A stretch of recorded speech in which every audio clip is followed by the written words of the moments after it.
alladzina amanu ati Allah wa ati Rasul wa ulil amri minkum. Wahai orang-orang yang beriman, taatilah Allah dan taatilah Rasulnya dan pemimpin di antara kalian. Alhamdulillah, kaum muslimin di negeri kita pada waktu awal Ramadan dan juga pada akhir Ramadan, mereka antusias untuk menunggu pengumuman pemerintah kaum muslimin dalam meruqyah al-hilal untuk menentukan kapan masuknya bulan Ramadan dan kapan masuknya 1 Syawal. Ma'asyiral muslimin rahimani wa rahimakumullah. Permasalahan ini merupakan suatu yang selalu menjadi polemik di negeri kita sepanjang zaman, sepanjang tahun. Semoga Allah Subhanahu wa taala memberikan hidayah kepada kaum muslimin untuk berpegang teguh dengan Al-Qur'an dan Sunnah Rasulullah SAW. Padahal kalau kita lihat di dalam Al-Qur'an dan Sunnah Rasulullah SAW telah jelas bagaimana cara menentukan Idul Fitri dan kepada siapa kita mengikut Ramadan ataupun Idul Fitri. Allah Subhanahu wa taala berfirman, "Ya ayyuhalladzina amanu, ya ayyuhalladzina amanu atiillaha wa atiir rasul wa ulil amri minkum. Fa in tanaza'tum fi syai'in farudduhu ila Allahi wa rasul in kuntum tu'minuna billahi wal yawmil akhir. Dzalika khairu wa ahsanu ta'wila." Wahai orang yang beriman, taatilah Allah dan taatilah Rasul dan pemimpin di antara kalian.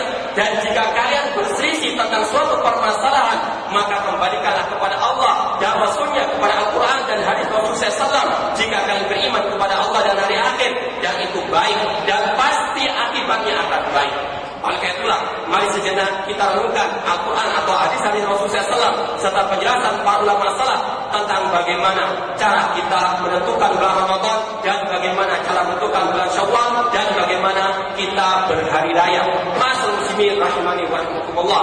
Rasulullah SAW bersabda, "Sumu li ru'yatihi wa aftiru li ru'yatihi fa in ghumma 'alaikum fa akmilu 'iddata Sya'ban 30." Riwayat Bukhari dan Muslim. Rasul bersabda, puasalah kalau kalian melihat hilal dan beridul fitrilah kalau kalian melihat hilal. Jika langit tertutup mendung, maka genapkan bulan Sya'ban menjadi 30 hari. Kita bisa menentukan bulan Ramadan, bulan Syawal itu pada tanggal 29-nya. Tidak mungkin kita bisa menentukan 1 bulan sebelumnya. Ini adalah petunjuk Rasulullah SAW. Ini adalah ajaran Rasulullah SAW. Kalau kita masih beriman kepada Rasulullah SAW. Rasulullah SAW hanya bisa memberikan kepada kita penjelasan bahwasanya bulan Ramadan ataupun Syawal hanya bisa ditentukan dengan 2 hal. Yang pertama, ru'yat hilal pada tanggal 29. Kalau tidak terlihat, maka digenapkan bilangan menjadi 30 hari. Bukan dengan cara hisab. Islam tidak mengajarkan penentuan Syawal atau penentuan Ramadan dengan hisab. Bahkan Syekhul Islam Ibnu Taimiyah rahimahullah mengatakan, "Wa la raiba annahu sabata bi sunnati sahihah wa ittifaqis sahabah annahu la yajuzu al-i'timad ala hisabil wujub." Tidak diragukan lagi bahwasanya telah sahih dari sunnah Rasulullah SAW dan juga kesepakatan para sahabat tidak dibolehkan menentukan Ramadan atau Idul Fitri dengan hisabul wujub atau dengan ilmu perbintangan. Kemudian beliau mengatakan, "Wal mu'tamidu alaihi fa huwa dhalun fi syariah mubtadi'un fi din." Orang-orang yang berpegang teguh dengan ilmu astronomi dalam menentukan bulan Ramadan ataupun Syawal, maka orang itu adalah orang yang membuat kesesatan di dalam agama dan yang membuat perbedaan dalam syariat Islam.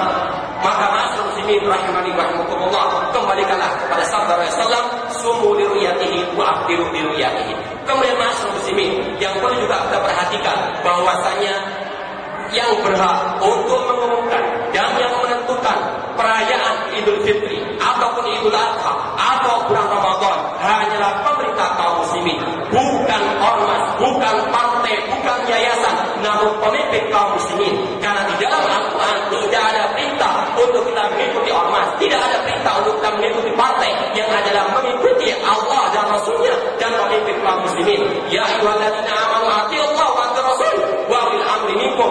Rasulullah SAW juga bersabda, "Alal mar'i muslim as-sam'u wa ta'ah fi ma ahabba wa kariha illa an yumara bi ma'siyatin." Wajib bagi seorang muslim untuk mendengar dan taat kepada pemimpin kaum muslimin di dalam hal yang baik, di dalam hal yang dia cintai, apa yang tidak dia sukai, kecuali kalau dia diperintahkan untuk berbuat maksiat.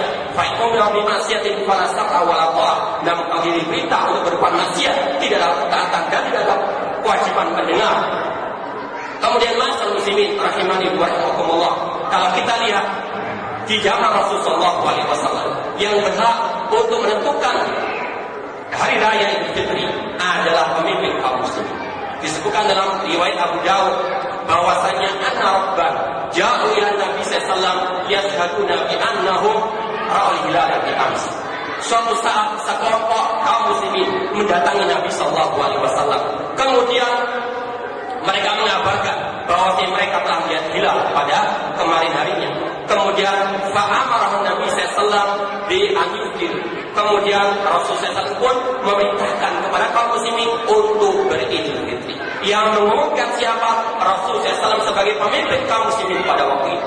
Demikian pula Ibnu Umar pernah mengatakan bahwa an-nasu al-hilal, manusia pernah mengatakan kami melihat hilal. Fa-akhbartu Nabi sallallahu alaihi wasallam, aku pun mengabarkan kepada Nabi sallallahu alaihi wasallam bahwasanya aku melihatnya. Fa-shama wa amara an-nasa bisiyam, maka beliau berpuasa dan memerintahkan orang-orang lain atau kaum muslimin untuk berpuasa. Hak untuk mengumumkan, hak untuk menentukan hari raya ataupun puasa Ramadan hanyalah di tangan pemerintah kaum muslimin. Ini sekali lagi adalah petunjuk Allah dan Rasulnya. Ini adalah sunnahnya Rasulullah SAW. Man rabi'an sunnati falaysa minni. Rasul mengatakan barang siapa tidak suka dengan sunnahku maka dia bukan dari golonganku.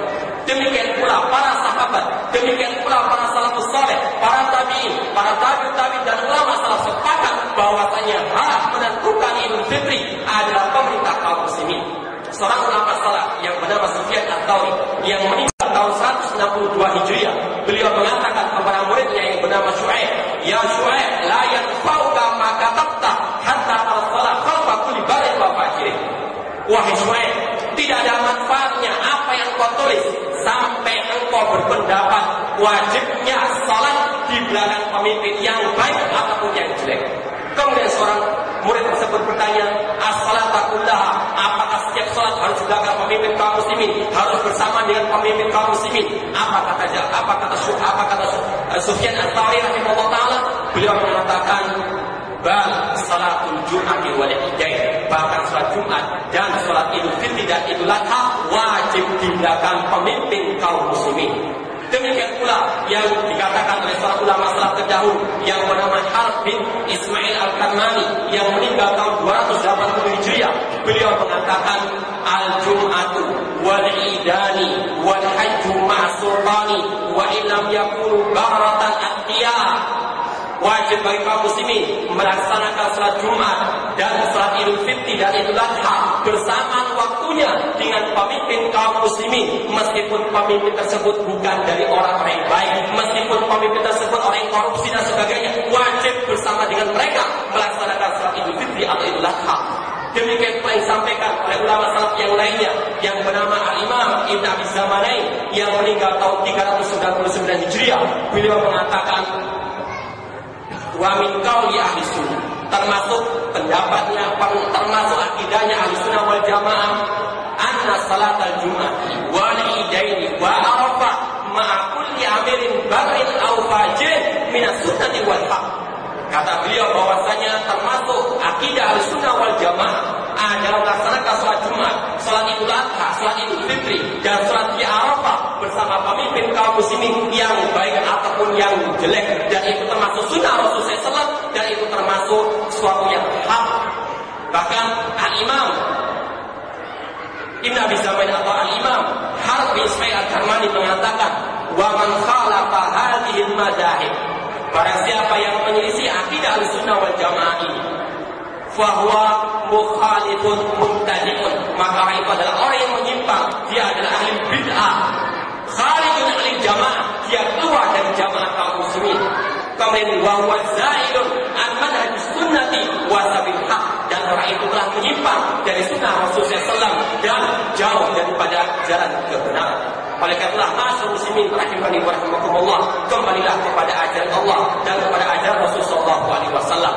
Kemudian setelah penjelasan hal seperti ini dari Al-Quran maupun sunnah Rasulullah SAW dan ucapan sahabat, maka tidak selayaknya untuk kita mengatakan bahwasanya ikhtilaf ummati rahmah. Jangan mengatakan perselisihan umatku adalah rahmat.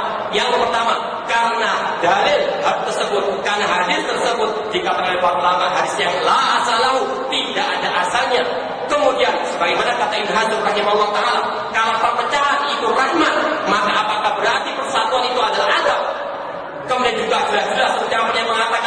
manusia itu adalah rahmat, menyelisih Al-Quran dan Sunnah Rasulullah SAW. Al-Quran memerintahkan kita untuk bersatu di atas agama Allah, bersatu di atas Sunnah Rasulullah SAW. Wa tasimu bihablil jami'an wa la tafarraqu. Bergabunglah dengan tali Allah dan jangan kalian berpecah belah. Wa la takunu minal musyrikin, minal ladzina farraqu dinahum wa kanu syi'a kullu hizbin bima ladayhim farihun. Allah berfirman, dan jangan kalian mengikuti jejaknya orang-orang musyrikin yang mereka memecah belah agama dan mereka bergolong-golongan, setiap golongan bangga dengan golongannya. Allah juga berfirman, wala takunu kalladzina tafarraqu wa ikhtalafu min ba'di ma ja'ahumul bayyinat ulaika lahum 'adzabun 'adzim. Dan janganlah kalian menjadi orang yang berselisih dan berpecah belah serta jelas bagi kalian keterangan, dan mereka adalah orang-orang yang diazab oleh Allah Subhanahu wa taala. Oleh karena itulah mereka-mereka yang menyimpang dari ajaran Allah, yang menyimpang dari ajaran Rasulullah SAW, yang menyelisih pemimpin kaum muslimin, maka berhati-hatilah dari firman Allah Subhanahu wa taala, "Falyahdharil ladzina yukhalifuna an amrihim an tusibahum fitnatun aw yusibahum 'adzabun alim." Maka berhati-hatilah orang-orang yang menyelisih ajarannya Rasulullah SAW, untuk mereka ditimpa musibah atau fitnah dan azab yang pedih. Wa may yushaqiqir rasula min ba'di ma tabayyana al-huda wa yattabi' ghayra sabilil mu'minin nuwallihi ma tawalla wa nuslihi jahannam wa sa'at masira. Dan barang siapa yang menyelisih Rasulullah SAW setelah jelas kebenaran baginya, dan dia menyelisih jalannya orang beriman, menyelisih jalannya kaum muslimin dan para sahabat Rasulullah SAW, maka kami palingkan di mana dia berpaling, dan kami masukkan dia ke neraka jahanam, dan jahanam sejelek-jelek tempat kembali. Maka kembalilah ke jalan Allah, wahai orang yang menyimpang dari jalan Allah Subhanahu wa taala. Arju'il haqqi syaraf, kembali kepada kebenaran ada suatu kemuliaan. Arju'il haqqi khairun min tamadi fil batil, kembali kepada kebenaran lebih baik daripada terus-menerus yang kebatilan. Masuk muslimin, inilah sebagian dari pelajaran-pelajaran berharga yang bisa kita petik di bulan Ramadan ini, atau di bulan Ramadan yang telah kita lalui ini. Semoga Allah Subhanahu wa taala memberikan kepada kita keistiqomahan untuk kita bisa beribadah kepada Allah sampai akhir hayatnya nanti. Wa'bud rabbaka hatta ya'tiyakal yaqin, beribadah kepada Allah sampai datangnya keyakinan. Dan semoga Allah Subhanahu wa taala memberikan hidayah taufik kepada kaum muslimin untuk kembali kepada Al-Quran dan Sunnah Rasulullah SAW, untuk kembali kepada ajaran para sahabat Rasulullah SAW. Dan semoga Allah Subhanahu wa taala menghidupkan kita di atas Islam dan Sunnah, dan semoga Allah mewafatkan kita, mematikan kita di atas kalimat tauhid la ilaha illallah. Kurang lebihnya saya mohon maaf. Akhirul da'wana alhamdulillahirabbil alamin. Wassalamualaikum warahmatullahi wabarakatuh.